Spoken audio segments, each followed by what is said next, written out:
Welcome back to First Take. In the East, Jayson Tatum had his first triple-double of the season in a strong performance by the Celtics against the Miami Heat last night.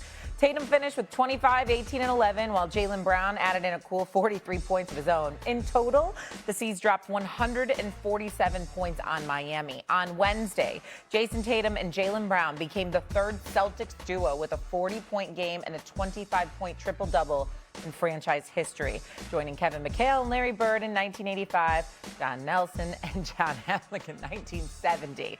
My goodness, they continue to make history. So now the question is Boston the clear team to beat in the Eastern Conference? What do you think, Stephen A? I believe so. I believe so. When you think about Jaylen Brown, who is playing like an MVP, we need to keep saying that.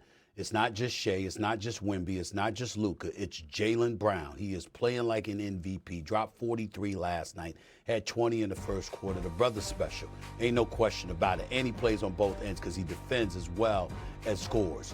You've got that going on. You got a guy in Jayson Tatum. They're like 10-2 since he's been back. This guy is shooting, still struggling to find his shot.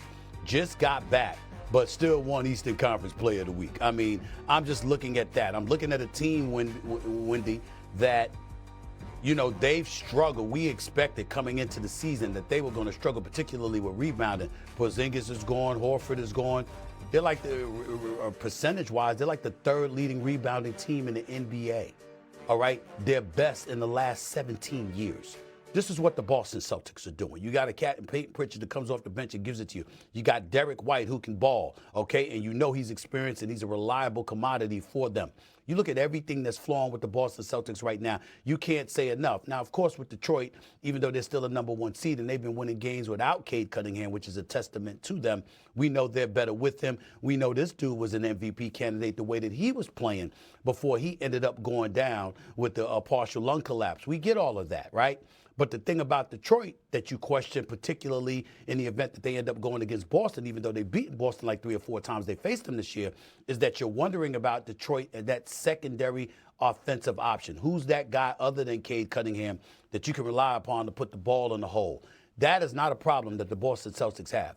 And that's exactly not a problem that you need come playoff time. One guy scoring for you rarely does it for you. You usually need 2 dudes. And Detroit doesn't definitively have that person, but Boston does. And so as a result of that, you have to look at Boston, and then you're thinking about, okay, a first-round team, sure, they should win the first round, considering that they're a 2 seed, they'd go against a 7th. But then you have to take into account that the likelihood is that they'd go against the Knicks in the second round, a team they badly because they got knocked out by the Knicks last year, and they're still salty about that, which has me excited because I want to see how the New York Knicks are going to respond to that challenge. You know me, Shea, I'm going to get back to my Knicks now. You know I'm not going to forget doing that. I want to see how they respond to that challenge that Boston is absolutely positively going to pose. But at this particular moment in time, I don't think there's any question. When we look at the Eastern Conference, when we scour it, especially over the last few weeks, Boston looks like the most formidable team in the Eastern Conference because of Jayson Tatum's ascension, putting forth a triple-double last night, doing what he's done, and the supplementary parts around these two guys seems to have gelled a hell of a lot quicker than any of us had ever anticipated. They are the team to beat in the Eastern Conference. I think everybody knows that. All right, right now in the NBA, we have 3 teams that are very serious about their business. You have San Antonio, you have Oklahoma City, and you have Boston. The Lakers are sitting right there on the edge. Check with me in 12 hours because we got a big game tonight with the Lakers, okay? That's right. That's right. The Celtics have separated themselves. The Celtics have separated themselves. Coming out of the All-Star break, Shea, I could look at these 4 teams in the East, and I could spend a long time talking about why each of them would or wouldn't win the East. And I actually thought we are headed for really interesting down the stretch of the regular season. And we're really interesting to see who's going to be able to win 12 games. That, and we obviously still have to play it out, but right now the Celtics are a cut above everybody. If you look at what's happened over the last 4 to 6 weeks with Tatum coming back, I just want to point out as a quick aside, do you guys realize he's averaging 21 and 10? 21 and 10. he's playing on 1.5 legs. I mean, everybody. I mean, even Bam Adebayo last night, who's known him since he was 12 years old, he was saying, "I love the way he's playing. I'm really happy for him." But you can tell he's still getting in shape. And he had 18 rebounds last night or whatever he had. Okay, so he's averaging 21 and 10. But what we've seen happen over the last month is that the Celtics have announced to everybody that they are the team to be reckoned with. Now, Detroit, I actually have been very impressed with, because when Cade Cunningham went down, I was like, man, I am not sure what this team is going to do. And instead, they have raised their level. They have raised their defense. And Stephen A., you say they don't have a second score. I think you're right. They don't have a proven second score, but Jalen Duren is having a best run of his career, putting up 30 points. He's going to win Most Improved Player. That's great. Then I look at the Knicks and the Cavs. I see the Cavs can't defend. I see the Knicks are all over the place. I don't know what I'm going to get from them one night to the next. They haven't beat a quality team in weeks.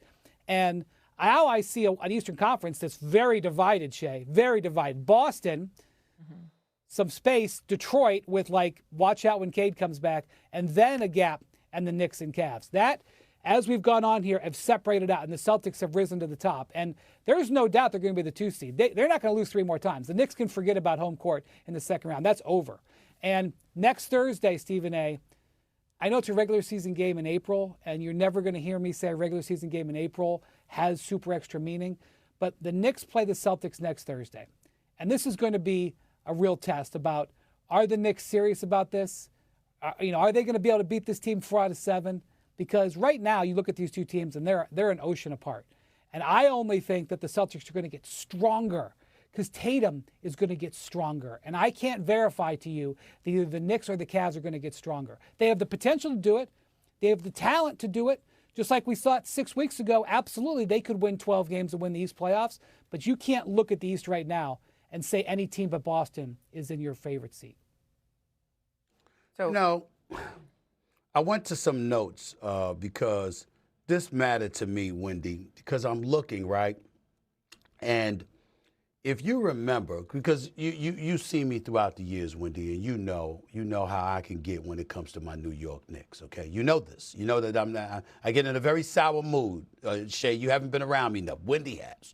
You say they know how sour I get, okay? The only thing that's worse is when the Yankees are struggling with Shay, because Tim Kirkchin, all right, Jeff Passan, Buster O'Neil, they and Jessica Mendoza, let's not forget that. They literally come on First Take just to laugh at me, to give me bad news about my Yankees. It's what they do, okay? It's what they do. And it drives me nuts, okay? And Wendy and Perk tend to bring me bad news about my New York Knicks. They know I know it because I watch them all the time. But in the same breath, they tend to bring me bad news.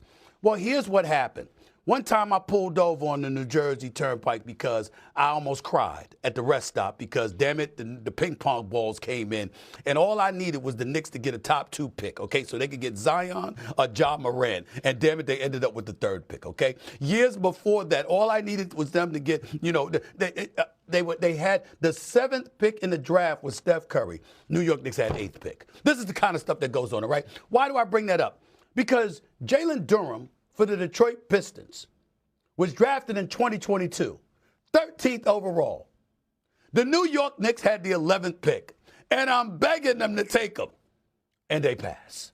And sure enough, they get this guy, I don't even know where the hell he is now, okay? But Jaylen Duren balling, okay? See, this is the kind of stuff that hurts my heart because the opportunities are there, and it just misses. It's like the good Lord is just torturing us, okay? It's right there, just teasing us and stuff. It's like a tiger that was starving, and you put pounds of steak in front of him, but he can't reach it. That's a New York Knicks fan, all right? That's what we go through. And so I say all of that to say, I'm looking at Boston right now.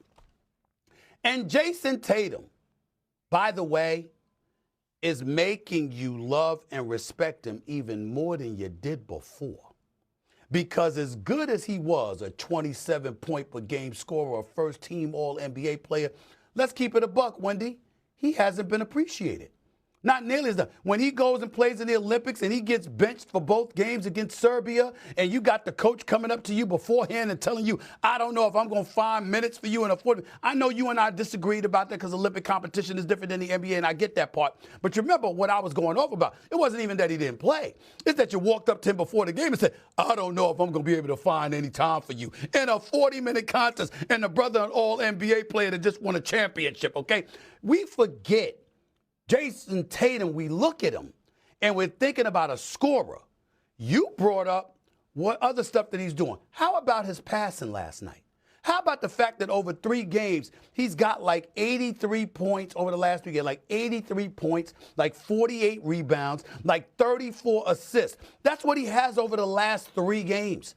On 1.5 legs, he's showing you he is a basketball player, not just a scorer. So these kind of things happening now. Now, this is a guy that came on First Take, Wendy.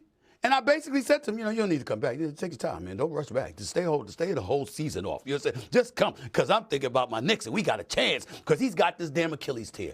And this brother comes back 200-plus days earlier than somebody like Kevin Durant and others have come back from an Achilles tear. And on 1.5 legs, he's doing this. You just can't make it up. It's like the Knicks. I'm going to stop saying it's a black cat running around the Cowboys franchise if this keeps up and say it's one running around the Knicks franchise too, because I can't catch a break. I just can't. Shay, I'm about to choose violence. You ready for this, Shay? Okay, Mindy. It's Thursday. Stephen A., you know that the Knicks actually had Jalen Duren's rights for a few minutes. They were a pass-through. Yes, they did. They passed through from Charlotte to Detroit. Yes. And they got some draft picks, Shay, that they used to trade for Mikal Bridges.